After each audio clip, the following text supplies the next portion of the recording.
Ski, ski, ski. Bonjour. Bonjour. Ça va bien? Oui, Alain. Siobhan. Alain. Martin? Enchanté. Alain, enchanté. Ça va bien? Très bien, on a une très belle température. Oui. Bonjour, ici Alain Provise Boisvert. Aujourd'hui, à Rude Épreuve, on va vous initier au paraski. Vous allez voir, vous allez avoir du plaisir en masse. Puis là, on est ici à Vaudreuil. On est à quel endroit exactement? On est à Vaudreuil, sur le chemin de l'Anse. OK. Finalement, on est un petit peu dépassé pour vous situer la maison, l'ancienne maison de Félix Leclerc. OK. OK. Cool, cool. Ça fait combien de temps que ça existe? C'est Paraskiflex, c'est ça? Oui, exactement. La compagnie elle-même, elle a une quinzaine d'années, OK. mais l'école ici, elle a environ 5 ans. Ah, OK. Cool, cool, cool. Là, on est sur une surface, c'est pas un champ, là. Non, c'est un lac, c'est le lac des Deux Montagnes. Lac des Deux Montagnes, exactement. Puis on a quand même une surface qui est idéale pour le sport en cette partie de l'année-là, parce qu'on parce approche le qu'on- mois d'avril, c'est assez exceptionnel. Là. Exactement. Puis on a besoin combien d'épais de glace pour pouvoir pratiquer ce sport-là? Ben nous, on calcule qu'il faut un minimum d'environ 3 à 4 pouces de glace pour être sûr. Les plus téméraires peuvent y aller avant, mais disons qu'on estime qu'à 3 ou 4 pouces de glace, c'est en très Vous embarquez sécuritaire. ça à la glace, puis Ouais. c'est parce que c'est ça, on n'est pas stable. On roule avec Exactement, on se l'avant. déplace, donc notre poids n'est jamais centré au même endroit. On se déplace. Comme aujourd'hui, on a 26 pouces de glace. Environ encore 26 pouces de glace, c'est assez exceptionnel. Hein. Fait que, mettons qu'on est, on est correct. On est correct pour aujourd'hui. Oui. Ouais. Puis, admettons, les plus téméraires, ils mettent un gilet de sauvetage ou... Non, quand ils arrivent, admettons, un pouce. Non, mais tu sais, Non, un par contre, pouce. on a des pics à glace OK, OK. qu'on peut utiliser, qu'on se met normalement autour du cou. OK. Puis que quand la glace n'est pas tout à fait... On Ouais. n'est pas sûr, alors on traîne ces pics à glace-là qui peuvent très bien nous sortir si jamais on passe au travail de la glace. OK. Ah, OK. OK. Ben, je mets, c'est ça, avec le déplacement, puis tout ça, même s'il y a une flaque, parce que ça arrive sur le lac des Deux Montagnes, il y a des fonds chauds, là, puis tout ça, là, qu'il n'y a peut-être pas de glace, dans le fond, on roule par-dessus, puis... Non, on n'irait pas jusque-là. Non. Disons qu'on essaie de garder un minimum de sécurité encore plus élevé. C'est qu'il y a certains points chauds, donc on va indiquer aux gens en fin de saison, dirigez-vous pas vers l'intérieur du couloir là-bas OK. parce qu'il y a du courant, donc il peut y avoir des glaces Ouais. plus minces. OK. Puis c'est pour ça que nous, on délimite déjà un territoire avec les sapins. OK. OK. Alors, OK. ce territoire-là, il est vraiment sécurisé. On le sait qu'on a épais de glace. Les puis inspections ont été Exactement, faites, c'est ça, OK. exactement. Ah, c'est fun, ça. Ah, OK. Bon. OK. La seule crainte que j'ai vraiment, c'est sans faire sur la glace, quoi qu'on m'a rassuré vraiment beaucoup qu'il y en a 26 pouces. 26 pouces, c'est à peu près comme jusqu'à mes cuisses. Donc, chance que je passe au travers de cette glace, c'est assez surprenant. Donc, je suis quand même assez confiant. La seule autre chose que j'ai comme appréhension, c'est d'avoir trop confiance en moi. Ça n'a jamais bien joué pour moi, ça fait que on va voir qu'est-ce qui va se passer de ce côté-là. En premier lieu, ce qui est le plus important dans le paraski, c'est la sécurité. OK. Donc, on risque jamais sa vie pour le cerf-volant. OK. On est muni d'un déclencheur dans lequel on fait passer une anneau. On ouvre le déclencheur de cette façon-là. OK. Alors, notre cerf-volant est attaché comme ça, avec une anneau. OK. Si jamais il arrive quoi que ce soit, qu'il arrive une situation d'urgence, qu'on n'est pas en contrôle du cerf-volant, qu'on se sent tiré sur le dos ou qu'il y a un problème, on appuie sur le déclencheur puis on laisse partir le cerf-volant. Lui, il va retomber à terre de Le toute façon. cerf-volant, il va tomber immédiatement, il roulera pas, on courra pas après. Il va tomber s'il n'y a pas de pression. Ce qui est la beauté du paraski, c'est que, étant donné que c'est une tige, à ce moment-là, le cerf-volant, s'il n'y a pas de pression dessus, le cerf-volant tombe à plat. Toi, tu parles de vraiment si on roule trop vite et on est nerveux d'abord. Non. Non? Ça peut Seulement être quoi? parce que sinon, si on roule vite, on n'a qu'à ralentir. Avec le cerf-volant, il y a une façon d'aller plus lentement si on veut. C'est nous qui OK. décidons de la vitesse à laquelle on va avec le cerf-volant. OK. Ce que je veux dire, c'est que si jamais on tombe, puis ça que le part. cerf-volant nous tire, on est sur le dos, puis on est hors contrôle, on ne sait pas ce qui arrive, on appuie sur le déclencheur, on laisse partir le cerf-volant. À ce moment-là, nous, on arrête automatiquement. OK. On n'ira pas plus loin, on déboulera pas, on va arrêter là. Comme je dis toujours, j'aime mieux voir mon cerf-volant accroché dans un arbre que de vous voir accroché avec le cerf-volant dans l'arbre. Ah, OK, ouais, c'est ça qu'il avait vu de même, ouais. Je suis d'accord, Alors, des cerfs-volants, on en a des centaines, tandis qu'une vie, on n'en a qu'une seule. Donc, on risque jamais sa vie pour le cerf-volant. OK. Il y a des gens, des fois, qui vont être là. Non, mais je voulais pas le laisser partir, j'avais peur de le briser. Pas grave. On le brise pas. Ça se brise pas, le cerf-volant va tomber, puis ça s'arrête là, c'est tout. OK? Alors, je peux vous faire confiance. Ouais. On va passer à l'autre étape, qui est de monter une voile.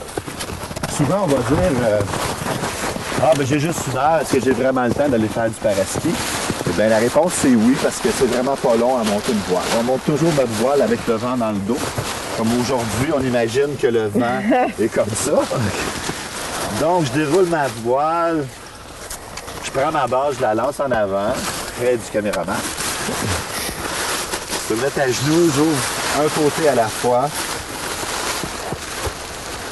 Et j'ouvre de l'autre côté à la fois.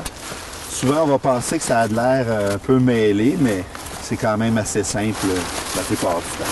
C'est vraiment comme un gros cerf-volant. Tente. C'est ça. Une C'est tente, le même hein. principe qu'une tente, exactement. Donc, c'est vraiment pas long. Si on a seulement qu'une heure, nous, on calcule que quand on fait du ski alpin, une descente environ dans les monts qui sont près de chez nous dure environ 5 minutes. Donc, pour faire une heure de ski, Ça, c'est avec la remontée, 5 il minutes. faut faire environ 20 descentes Ouais, c'est ça. dans une journée. Tandis qu'en paraski, dès qu'on mène au ski puis qu'on part, si on fait une heure de ski, c'est une heure de ski sans arrêt. OK. Donc, comme tu peux voir, c'est vraiment simple à monter. C'est un peu plus rentable là, Donc, comme temps. Là. c'est vraiment pas long si on n'a pas beaucoup de temps à dire, ben oui, je vais monter quand même un petit peu de neige. On dégage ça. Dans le fond, nous, aujourd'hui, on est sur le lac des Deux-Montagnes, mais quelqu'un qui a une surface plate, un champ, Un champ de cultivateur, pourrait arriver puis le très, faire très là. bien. Tout ce qu'on a à faire, c'est de demander la permission. Ouais. Hein, aux cultivateurs, on ne va pas sur la terre sans demander la permission. Mais la plupart du temps, nos cultivateurs du Québec sont très généreux. Parce que ça fait aucun dommage. Puis, exactement. Puis, quand ils voient les cerfs-volants, là, ils aiment ça. Ils trouvent que ça fait de la vie sur leur terre. Puis, ils trouvent ça agréable. Donc, ma voile est déjà montée. Je suis prêt. OK, ça, Si c'est ça. j'avais du vent, je mettrais mes skis, je prendrais ma voile puis je partirais. Donc, si j'ai juste une heure, j'ai du temps en masse pour en faire. Je suis pas obligé de m'éloigner, de partir très loin de chez moi. Puis je peux revenir à la maison, continuer les occupations avec la famille si jamais les autres en font pas. C'est pas un sport qui demande toute la journée nécessairement. Comme Alain nous a expliqué, si jamais je me sens plus à l'aise parce que je trouve que ça va trop vite, je me sens pas en contrôle, je déclippe, je vais ralentir tranquillement, puis c'est tout. Donc, il n'y a pas rien de dangereux. Il y a une bonne base. Il ne nous laisserait pas partir sur la glace si il n'y avait pas une bonne base de la glace. Donc, je ne penserais pas me faire mal. Si jamais je perds l'équilibre, mais la toile, elle descend d'elle-même, donc je perds ma vitesse. C'est un peu comme en voile. Fait que si je ne suis pas capable de pogner le bon vent, ben je vais aller juste pas assez de vitesse. Donc, quand on a monté notre voile, on vérifie si toutes nos cordes sont correctes, s'il n'y a pas de corde qui passe en dessous. Comme là, je vois qu'il y a une corde qui passe en dessous de la voile, la corde orange. C'est ce qui fait qu'on dirait que les cordes sont mêlées. Donc, avant de prendre ma voile, je vais ramener mes cordes sur le dessus. Et ainsi vérifier que toutes mes cordes sont libres. Et voilà, toutes les cordes sont libres. Donc, normalement, je m'attache ici parce qu'on a deux étapes à faire, s'attacher et mettre nos skis. OK. Alors, nos skis, normalement, sont de l'autre côté de la voile. Si je mets mes skis avant, probablement que je vais oublier de m'attacher. Ah. Tandis que si je m'attache toujours en premier, c'est assez rare que je vais oublier de mettre mes skis. Ouais, vu de même, ouais, c'est un bon point, ça. Donc, je me dirige avec ma barre, puis je fais passer mes cordes sur le dessus de ma voile. Normalement, je mettrais mes skis ici et je serais prêt à faire décoller ma voile. Avant d'arriver à ça, on va passer à l'étape de la barre. Okay. Alors, est-ce que vous savez comment on tient une guitare? On fait tous semblant de jouer de la guitare un peu. Donc, la barre de direction se tient de la même façon. Elle ne se tient pas avec les mains à l'envers. Elle se tient de la même façon comme si on jouait de la guitare d'un côté. Je tourne au centre, je change mes mains au centre dans les glissants et je joue de la guitare de l'autre côté. OK. D'accord? Donc, on est attaché ici.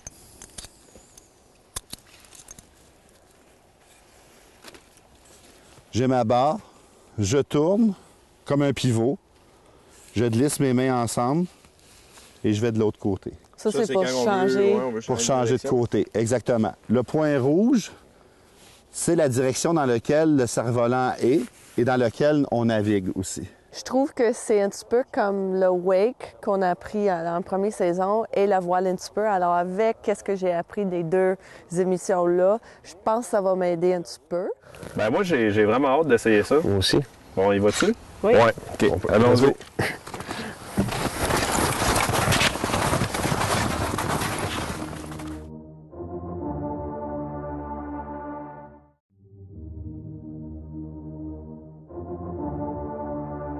Bien, aujourd'hui, premièrement, la difficulté qu'avaient nos concurrents, c'est l'effet surprise d'avoir à monter et à démonter la voile. Ils ne s'attendaient pas à ça du tout.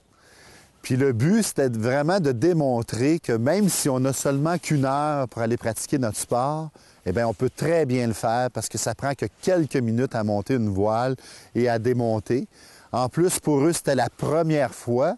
Et puis, on ne fait pas d'avance rapide. On voit qu'on est en temps réel. Puis, ça prend que quelques minutes. Et puis, c'est la première fois en plus. Alors, imaginez, quand ça fait plusieurs fois que vous le faites, c'est vraiment rapide. Alors, on est rendu au défi. Excellent.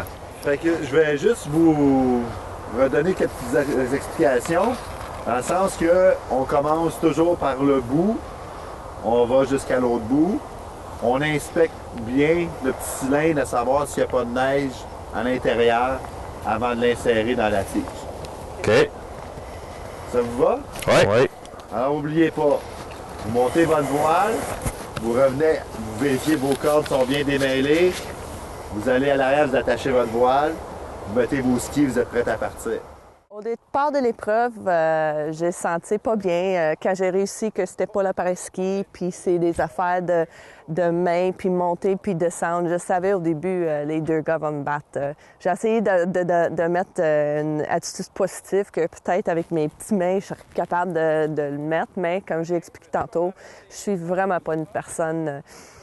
Je suis une personne qui utilise leurs mains, mais vraiment, camping, c'est pas mon affaire pantoute. Mon mari va rire de ça.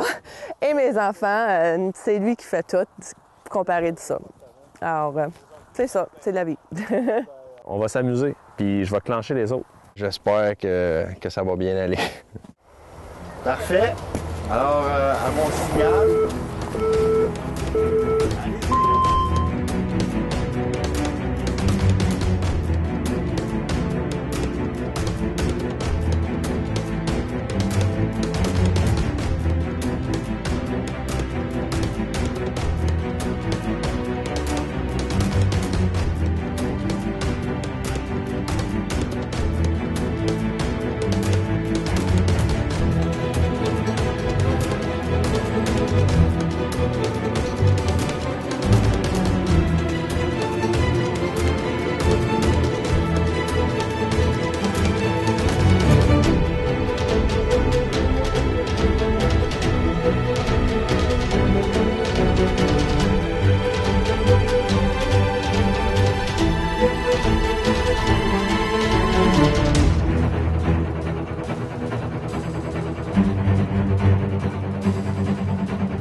La difficulté de l'épreuve, c'est que la façon que j'avais placé le cône, c'est que la personne elle avait un vent arrière pour se rendre au cône, mais ensuite devait remonter le vent avec un vent de face. Alors c'était là vraiment la difficulté, c'était de remonter. Je suis prêt. Je suis ultimement ultra confiant que je vais battre mes adversaires.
Il y a beaucoup de vent. Comme Alain vous a expliqué, il y a des vents à peu près entre 50 à 60 km/h. Il a dû rapetisser la voile. Au début, dans ma tête, c'était bon, pourquoi qu'il rapetisse ça? T'sais, on pourrait la rouler.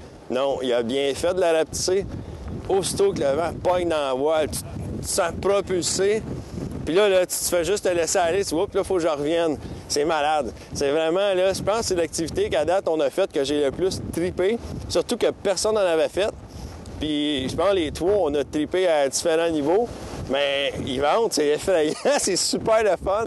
Puis, c'est quasiment comme dans un auto de course. Tu sais, tu te sens qu'il y a une puissance, puis c'est le vent, c'est la nature. Donc, c'est super écologique, c'est super le fun. Puis, regarde, aujourd'hui, on a trippé, il y a encore un super beau soleil, mais beaucoup de vent, ce qui est vraiment agréable.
Oui, j'ai plusieurs mots.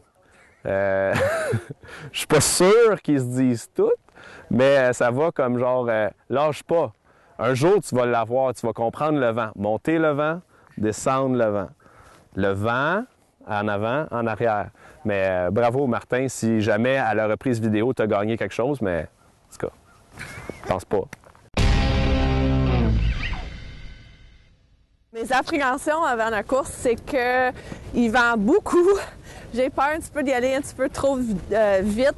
Comme j'ai dit dans les autres épreuves, kart, puis tout le reste, la vitesse, c'est pour les gars, c'est pas nécessairement pour les filles, surtout moi. Alors, j'étais inquiète pour ça parce qu'on a eu de la misère avec la voile de tenir nous-mêmes. On avait besoin d'aide, 2 personnes à la fois, alors j'étais un petit peu peur de ça.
ça a été vraiment quelque chose de stimulant de voir 3 élèves qui partaient avec rien du tout au tout début, puis qui se permettaient de faire une compétition ensemble. J'ai trouvé que c'était vraiment beau. J'ai trouvé que l'esprit d'équipe était vraiment présent, puis même supérieur à l'esprit de compétition. C'est ça, l'épreuve, on s'entraide. Exact. Exactement. Ouais. C'est une question d'une personne qui aide les autres. Et puis ça fait partie des règlements de sécurité quand on fait du paraski.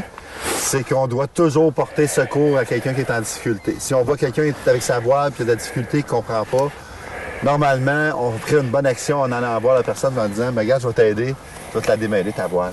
Ça va bien. » Excellent. Good. Ben, merci beaucoup. Merci à Plaisir. On revient de bord. Merci.